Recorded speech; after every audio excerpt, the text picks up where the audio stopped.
Here with me now to talk about what happens next, as viewed from the region in Iran and Iraq, is Houman Majd, journalist and author of several books about Iran, who's just back from an interview with the Iranian ambassador to the UN, and Zainab Salbi, the author of Between Two Worlds, Escape from Tyranny, Growing Up in the Shadow of Saddam. Welcome to you both. Thank you. Let me start with you, because you were just in that interview with the Iranian ambassador to the UN.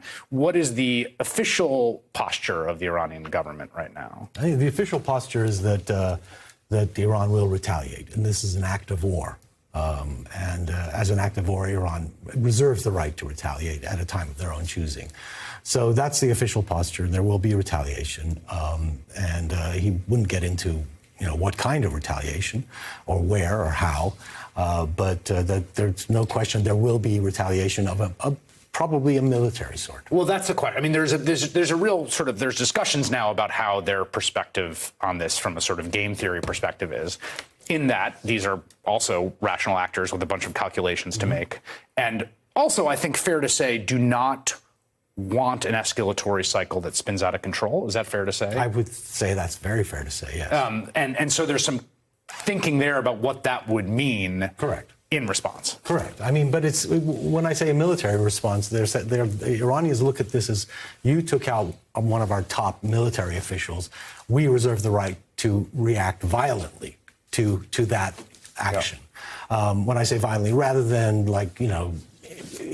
pulling out of the nuclear deal, right, increasing enrichment to 20%. Right, a military response. A military response. Yes. It doesn't mean that their military is going to go to war with the U.S. military, whether in Iraq or anywhere else in the Middle East, but it means there will be a violent response. I thought of you, Zainab, today because we've talked throughout the years and talked about Iraq, and the context for this moment is that there have been these incredible protests in Iraq, this sort of amazing sort of uprising of civil society against corruption and against both Iranian and American domination, essentially, and the sort of pro-nationalist sovereignty for Iraq. And what does what happened last night mean for Iraqi civil society? Well, there are three kinds of responses in Iraqi streets today. There are those who are angry, there are those who are happy, and then there are those who are worried.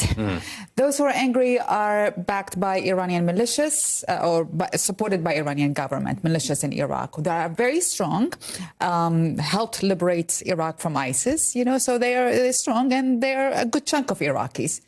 But the ones who are happy and worried are the two kinds of Iraqis who have actually been dominating the streets of Iraq in the last 3 months in the most amazing secular, liberal, national revolution led by the youth.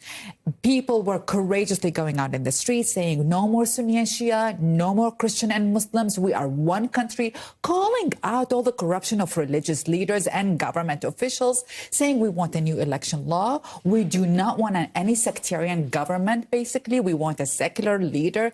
The prime minister resigns as a result, in November 30th, after killing 500 of the protesters. And now they are debating who should be the prime minister of Iraq. So there is a movement towards progress, basically, with these demonstrators.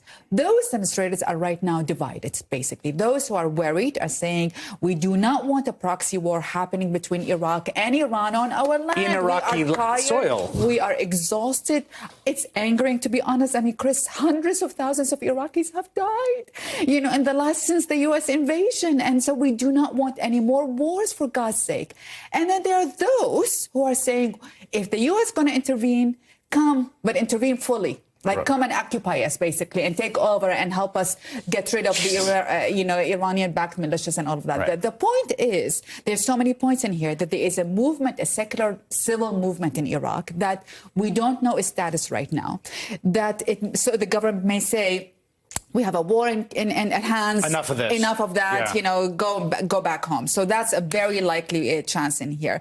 But we also have Iraqi Shias. No, that whole narrative of Iraqi Shias supporting Iran and all of these things has stopped. Yes. Now, a lot of Iraqi Shias saying we do not want Iranian intervention in our soil. There is also, the Iranian government is under incredible pressure and stress too. There have been protests, and there were, the ratcheting up of sanctions, which had a material effect on average Iranians. Right? There's a travel ban. There's lots of things that America has done to make the lives of Iranians miserable. Yes.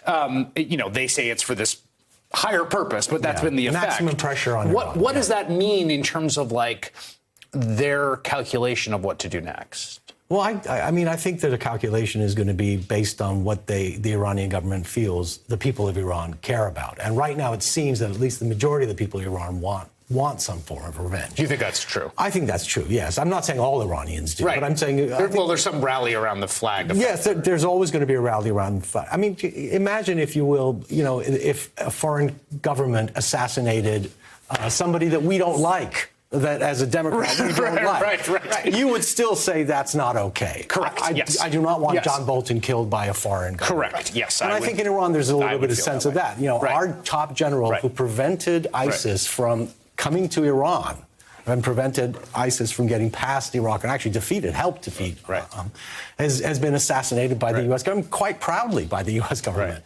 So I think that effect is there. And I think the Iranian government, I would disagree with what Ambassador Crocker said. I don't think that they've been necessarily weakened. This is a huge blow. It's a huge emotional blow, I believe, for the Iranians. But they're very deep. The Revolutionary Guard's commanders, they kind of like pop up. It's all, what are you going to do? Play whack-a-mole with the Iranian Revolutionary Guards? The person who's replaced Qasem Soleimani has been with him since the Iran-Iraq War. There are pictures of him sitting next to him during the Iraq War. And next to the supreme leader. So these are not people who are not aware of, who are not aware of what the policies, the plans were. And if those plans were set in stone by Soleimani, they will continue. They will continue. Umman Majd and Zainab Salbi, thank you both for that. Hey there, I'm Chris Hayes from MSNBC. Thanks for watching MSNBC on YouTube. If you want to keep up to date with the videos we're putting out, you can click subscribe just below me or click over on this list to see lots of other great videos.